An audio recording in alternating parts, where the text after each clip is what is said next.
right, you probably do need to say what I'm going to be talking about, which is the scavenger hunt. And I must say, following Birgit is a very tough act to follow, considering this is like the most smallest thing possible part of the GKO.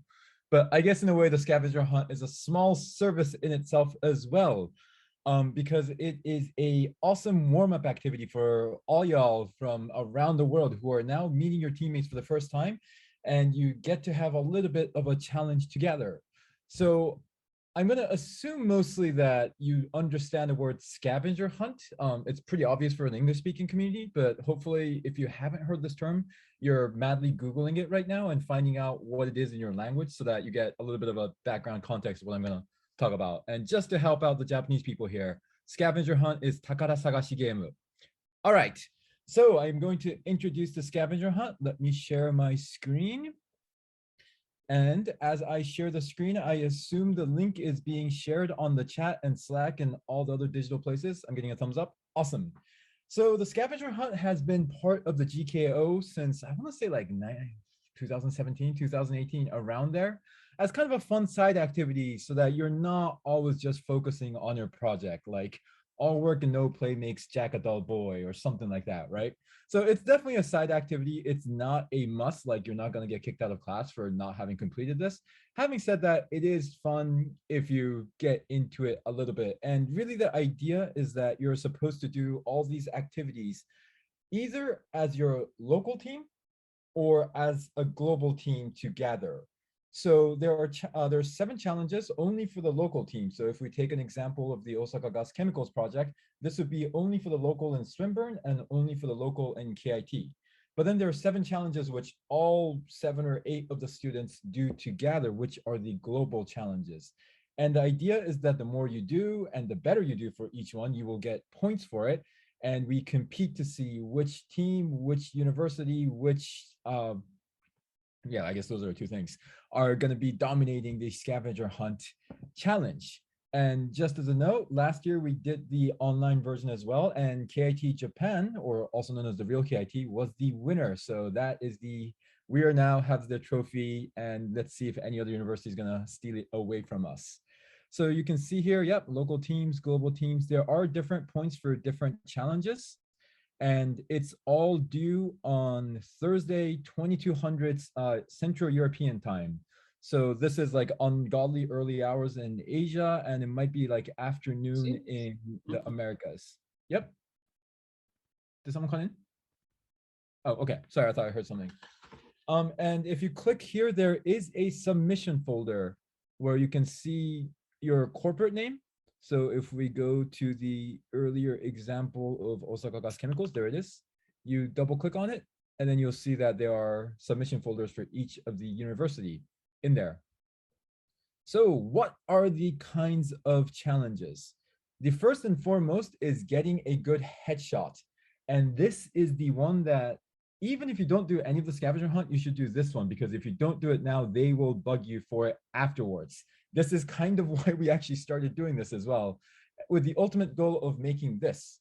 As you may know, we make a network map every year with all the students, all the teaching teams, and all the companies in there to show, hey, who was involved in every year or every batch of sugar. And we're going to need your headshot anyway. So might as well now. If not, your teaching team or Vanessa or Maya is definitely going to be breathing down your neck from now on until the poster is done. And last year we were all online, so you can see it was a little bit in a cool Zoom format. Quite cute, actually. All right. So then other things, a team photo, either in person or online for the social media, a video of you doing the sugar cry, which you now have practice for. This one's fun. We should all be getting exercise, no, even if we're in front of the computer.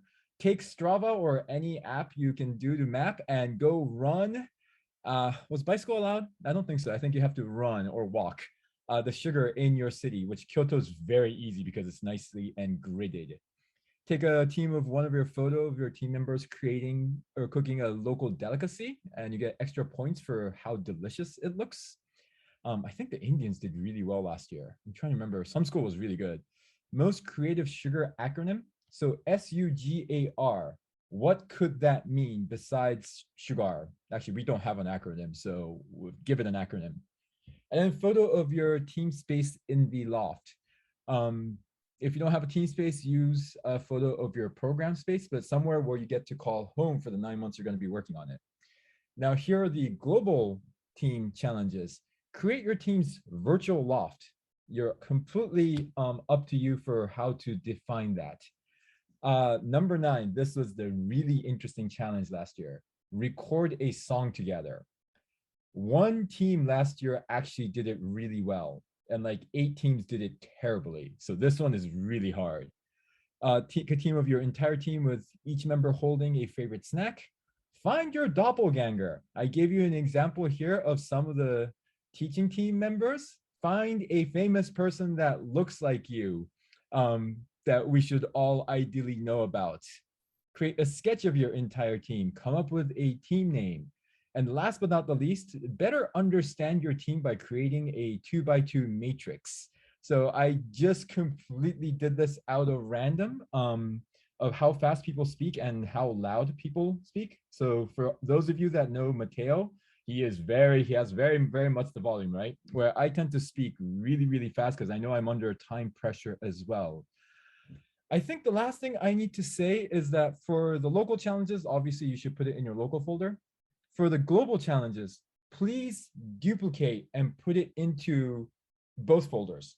So again, Osaka Gas Chemicals, if you have KIT and Swinburne doing something together, you're gonna have this like one picture file or something. Please throw that, like make a copy and put it into the KIT and the Swinburne folder. Because what's gonna end up happening is that Katrin from the other KIT who's been doing this with me, and I will go through this after you submit on Thursday to come up with the scoring. And we're just gonna look in each folder and see what you've done, how well you did it, and put it into a massive spreadsheet and get it ready for you by Friday afternoon so that we can announce the winner at the last day of the GKO. And I am talking really, really fast, but I think I've covered everything. So with that, do you have any questions? Now I'm just opened up the chat and see if anything's come in. Maya, did any questions I should look at? No, we kept an eye on it, and so far people just enjoyed your wonderful moderation. But yeah, students, Oren said he's going to participate with his team, so there was a clear a call up, let's say, right, Oren? You need to lead, at least nod. But yeah, no, there was no other questions so far, but I'm sure if there are questions, please put it into the Slack general channel. We can then answer, or Sushi can answer every open questions there might still be. Me or Katrin, there is a Slack in the global Slack channel called GKO Scavenger Hunt. And I will be trying to keep an open eye to that. So if you have any questions throughout the week, put it there, and me or Katrin will try to answer it as soon as possible when we're not asleep. Yes, wonderful. And there is a prize, right, Maya? Yeah, but the prize is right now a little bit hidden. It's a surprise. Yeah. Surprise. Okay. Yes. But there's one, yeah. I was gonna bring the one from last year and show it, but I guess I should not do that then.